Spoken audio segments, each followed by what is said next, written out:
Hi and welcome back to my YouTube channel. Today I'm just going to do a little bit of reminiscing about photography, where it's been, where it's headed and what they could go back to if they wanted to, which is a proposition I'm going to be offering today. I've recently just sold a whole lot of point and shoot autofocus 35mm cameras, and there seems to be a longing in young people to have these cameras and use them and get into film and do what they call street photography, and all power to them. I think that's great. But some of us in my age group missed out on photography a little bit way back in the 60s and 70s perhaps. Not many of us were into photography in our teenage years, and I'm talking say in the late 1950s going on to the 60s, and we didn't really get into photography too much. Some of our parents and uncles and whatever might have been into it, and we had photos taken of us with their 35mm cameras, but generally speaking my generation wasn't too much into 35mm photography. But what came along for us, which became very widely adopted in Australia and also around the world, was the Kodak Instamatics, the 126 cartridge cameras, which were essentially a point and shoot camera. Had a square format picture, and they were basically using 35mm film, but cutting it into squares, not into 35mm 35mm configuration, I guess. And so many of us had those. They were very much point and shoot cameras. No focus, very little controls. You had a flash cube you could put on the top, and I think I've spoken about those flash cubes before. In fact, I might in a minute stop this and go and get some flash cubes and just show them to you before I go too much further. So here are the said flash cubes, little cubes. Some of these are still good. You can tell whether they've been exposed or not. That one's good, that one's good, that one's good. So there are 4 shots on each of these flash cubes. They rotate as you photograph, as you put them in the camera. They just sit on the top of the camera. See if I can put one in. There you are. They sit on the top of the camera like that, and they've got their inbuilt power source in them, and they fire off and they rotate as you take your 4 shots with the flash. And these Kodak Instamatics and other brands were made by lots of other camera manufacturers. There were quite literally probably about 50 different brands or 50 different models you could get from various brands, and they were very popular. And the answer to my parents' generation, they had the box brownie, we had the Kodak Instamatic. So they were very easy to use. We could shoot black and white, we could shoot slide film, we could shoot colour film, colour print film. And provided you had good sunny conditions and you bore in mind that the focus was limited up close, most of the shots you got were fairly sharp. And in fact we took many of our photos in those days with the Kodak Instamatics and the other brands Instamatic 126 cartridge cameras. They were very simple to use. You had a cartridge that you inserted in the back here. See if I can get one of these open.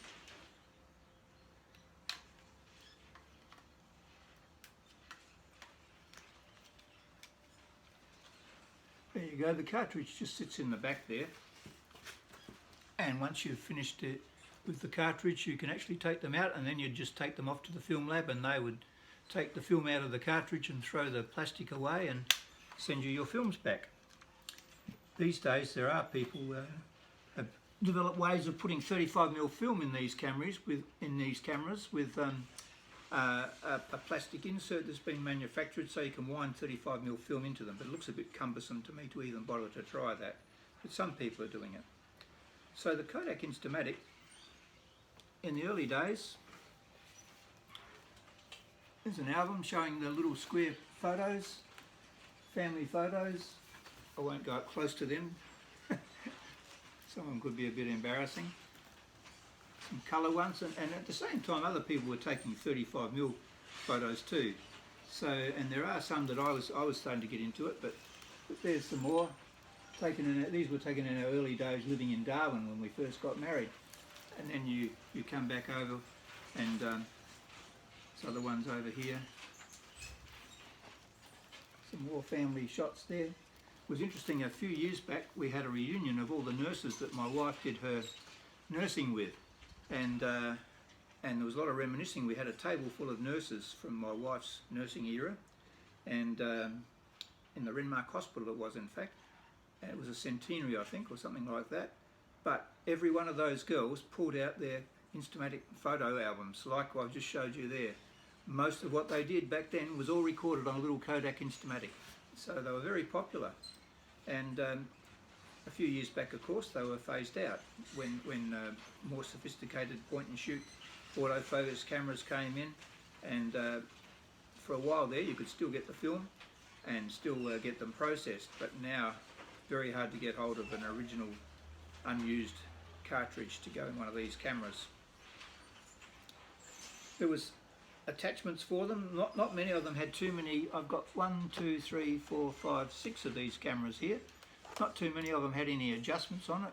This one here had some adjustments for the flash distance and also the exposure for when you can see that on the barrel there, those little symbols there.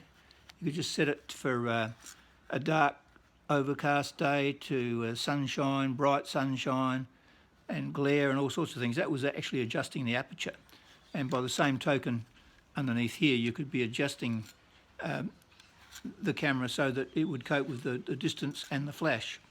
So it had some adjustments on it. They all had a set shutter speed. I'm not sure what it was, maybe 60th of a second or 125th of a second, and a set aperture, I think, except for the ones where you could adjust them. So very interesting little cameras, but they were sold in their thousands and lots of people were using them, and it's a record for our generation of what we did back then. And then of course I was getting into 35mm at the same time as we still had those.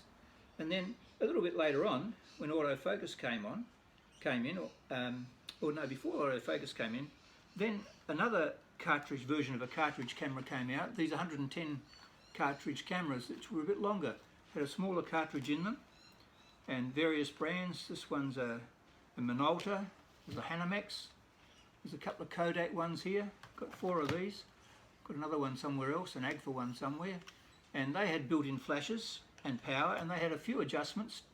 Some of them you could set from telephoto to wide angle and whatever, but they were once again a cartridge, but a lot smaller image and a lot smaller film size film area than what the 126 cartridge and indeed 35mm. So you didn't get all that clearer shots out of those.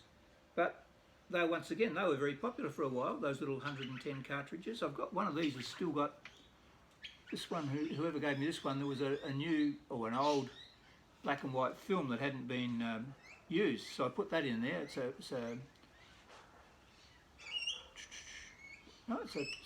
colour print film, 100 ISO, and I've taken about 14 shots on that. I'm ready to do the 15th shot.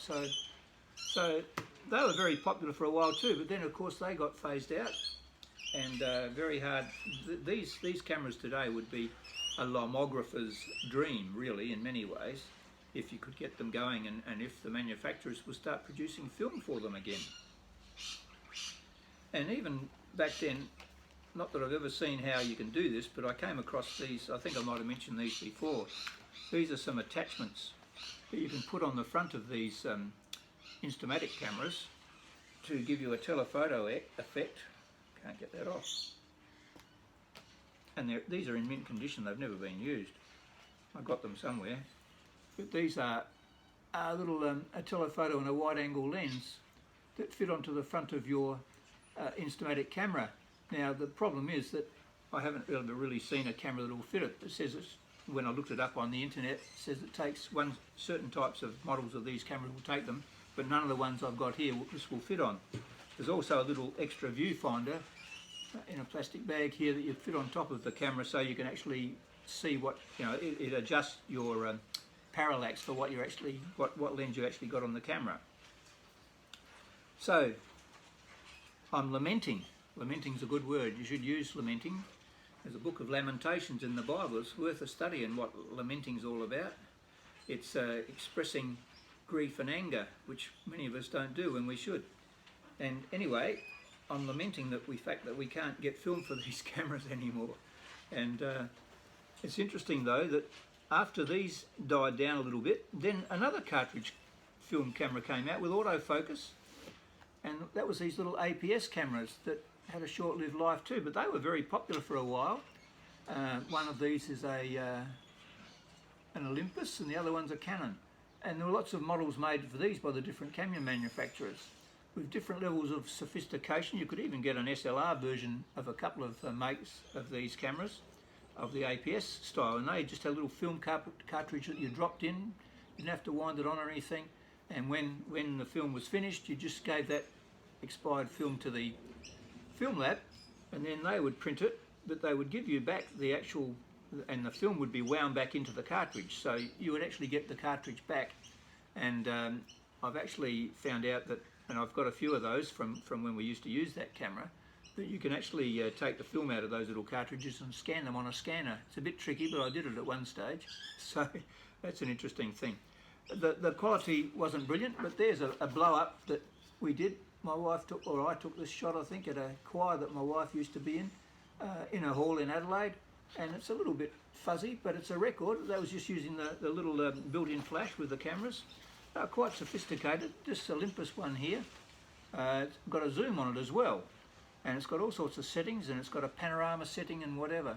And beautiful little cameras, very pocketable, and great point and shoots to take with you on a holiday. In fact, when we went on Kangaroo Island some years ago, we had one of those with us. My wife had one of these, the same, that was her camera.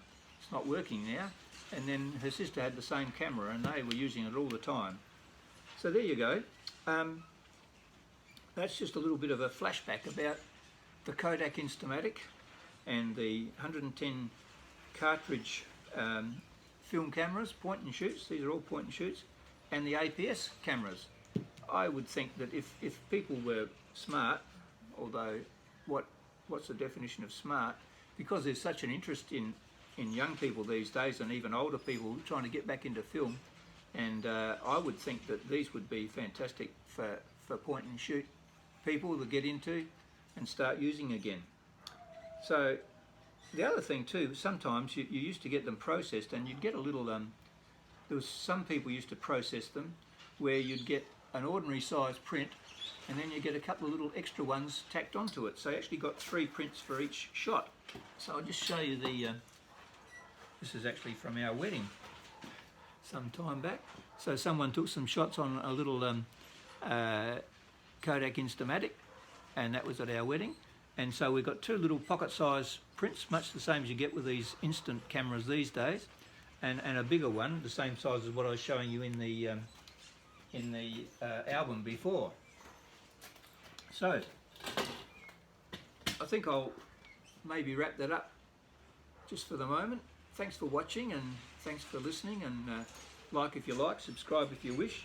Just going to give a little shout out. When I was away on my trip to Arkaroola, I came across this camera in a second-hand shop, and it's a Canon AE1, and it's got a 85mm f1.8 lens on it, and a standard Sigma lens that comes with it. It needs a bit of work done on it, needs some repair, so I'm going to try and get it repaired. It seems to be okay, but a lot of the little rubber things, the light seals seem to be wanting and needs fixing, but apart from that I think the camera's working fine. So I'm hoping to get that all charged up within the next few weeks and start using it, and I possibly will buy it. I've got this on loan from the owner of it, who lives a long way away, and I may end up just getting it fixed, and then she can have it back, or I can sell it for her, or I might buy it myself. So watch this space. I might end up showing you a bit more about the Canon AE1, and the results from it later on. But we'll see what happens. So there you go. We'll see you next time. Watch on my YouTube channel. There are some things. I took a lot of photos on my trip to Arkaroola, and I'm in the process of putting some stuff to have a look at it on my YouTube channel about the trip to Arkaroola in South Australia's Flinders Ranges. Some very rugged mountain ranges there. So anyway, that was just a little bit of a PS. So I'll see you next time. Thanks for watching.